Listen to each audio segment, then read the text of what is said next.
अगर आपको मेडिटेशन और हेल्थ की बातों को अच्छी रीति समझना है तो यूट्यूब चैनल है शिव शक्ति मेडिटेशन बीके कुसुम, फिर सब्सक्राइब करेंगे और जो लक्ष्मी नारायण का आइकॉन है उस पर टच करेंगे तो हमारी चैनल खुल जाएगी। वहाँ प्लेलिस्ट में आपको सब कुछ ग्रुप वाइज मिलेगा। साथ साथ लाइक शेयर और कमेंट भी कीजिए, इससे आपका दुआ का खाता बढ़ेगा, बुद्धि का ताला खुलेगा और आप जल्दी जल्दी आगे बढ़ सकोगे। ओम शांति।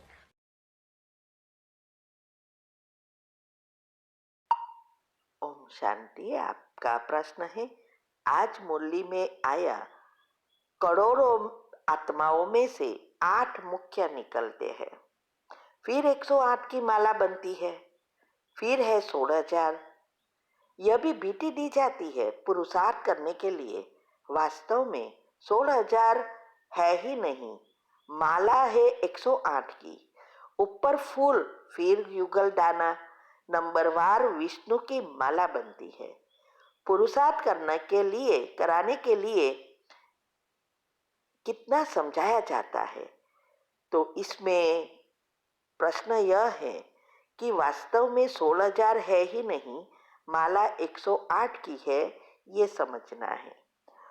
उत्तर है, पहले तो मैं ये कहूंगी, ये माला का रहस्य 8, 108, 16,108, 9 लाख, ये डिटेल में हमने यूट्यूब पर 2 टॉपिक रखे हैं और इसमें ये भी बताया है कि कौन कौन सी माला में आ सकता है, पिरोया जा सकता है।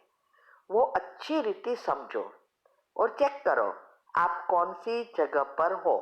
अपने पुरुषार्थ से अपने को ही पता चलेगा कि क्या पहले तो ये समझना है कि क्या हम पहले जन्म वाली आत्मा बने हैं।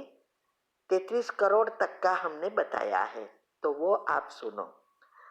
अभी माला वैसे कहूं तो सारी रूहानी जो माला है वो 800 करोड़ की आत्माओं की माला है ही। सभी आत्माएं एक दूसरे से जुड़ी हुई है, इसीलिए रूहानी माला भी आती है, रुद्र माला भी आती है और ये वैजंती माला भी है। वैजंती का अर्थ ही है विजयी आत्मा, जो सतयुग में 8 जन्म में आने वाली आत्माएं, आगे राजाए घराने वाली आत्माएं। तो 108 ही ऐसी आत्माएं हैं जिसकी महिमा है, जो श्री कृष्ण के घराने की, उसके वंशज है और वही गद्दी के अधिकारी बनते हैं। तो वो सतयुगी राजाए बनते हैं और उसकी ही पूजा होती है क्योंकि 8 के साथ डायरेक्ट कनेक्शन है। फिर 16,108 की महिमा इसीलिए है क्योंकि वो श्री कृष्ण के एक्सटेंडेड फैमिली, दूर की जो फिर वंशज बढ़ते जाते हैं तो दूर के काका के चाचा के दादे के हो जाते हैं ना, ऐसे दूर की आत्माएं हैं या रॉयल घराने की आत्माएं जो राजा के जैसे कैटेगरी में है लेकिन राजा नहीं है। जैसे यहाँ देखो प्राइम मिनिस्टर वगैरह है, लेकिन उससे भी पैसे वाले धीरूभाई अंबानी है, टाटा बिरला है, ऐसे बहुत सारे हैं जो बहुत पैसे वाले हैं, राजा ही जैसा जीवन जीते हैं लेकिन राजा नहीं है। तो इसीलिए ये जो 16,000 वाली आत्माएं हैं वो उसके नजदीक, श्री कृष्ण के नजदीक फैमिली, फ्रेंड्स, एक्सटेंडेड वन है, क्योंकि वो आत्माओं ने भी ऐसा पुरुषार्थ किया है जो 108 से नीचे उतरते उतरती इतनी आत्मा की शक्ति है। भले राजा नहीं बने हैं लेकिन ऊंची कैटेगरी की है, इसलिए उसकी नाम है, लेकिन उसकी रोज माला के रूप में पूजा ही नहीं होती है। तो विजयी आत्मा बनना अर्थात 8 जो है वो तो स्कॉलरशिप है, जरा भी सजा नहीं खाएंगे। 108 भी ऐसे ही है, जैसे सजा है ही नहीं ऐसी आत्माएं हैं। फिर 16,000 में थोड़ी थोड़ी होगी, और फिर 9 लाख में, फिर 2 करोड़, फिर 33 करोड़। ये हर एक की आत्मा की शक्ति के अनुसार ये रुद्र माला में पिरोए जाते हैं। इसीलिए कहाँ कई बार आता है कि 16,108 की माला होती है, लेकिन वो कभी कभी समूह में बैठकर, संगठन में बैठकर डोरी खींचते रहते हैं और करते हैं, लेकिन वो रोज नहीं होती।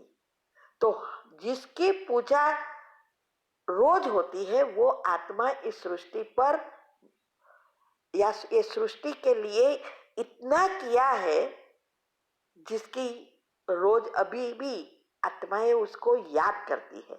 सब तो पूज्य नहीं बनते, गायन सबका है 33 करोड़ का, लेकिन पूजा तो मुख्य आत्माओं की ही हो रही है। ये जो श्री कृष्ण और राधा वो हर एक रूप में पूजाई जाते हैं। उसकी पूजा ऐसी होती है जैसे खाना पीना, उठना सोना, पंखा लगाना, एसी लगाना राजा की ठाठमाठ की तरह होती है, दूसरे की इतनी नहीं होती है। फिर उन सबकी कैटेगरी अलग अलग रूप से होती है। जिसने जितना इस सृष्टि के लिए किया है उस अनुसार उसकी पूजा की होती है या की जाती है। 9 लाख आत्माओं की भी पूजा अलग अलग रीति से होती है। जैसे जैसे समय जाता है, सृष्टि बढ़ती जाती है, वैसे उस आत्माओं की पूजा भी बढ़ती जाती है।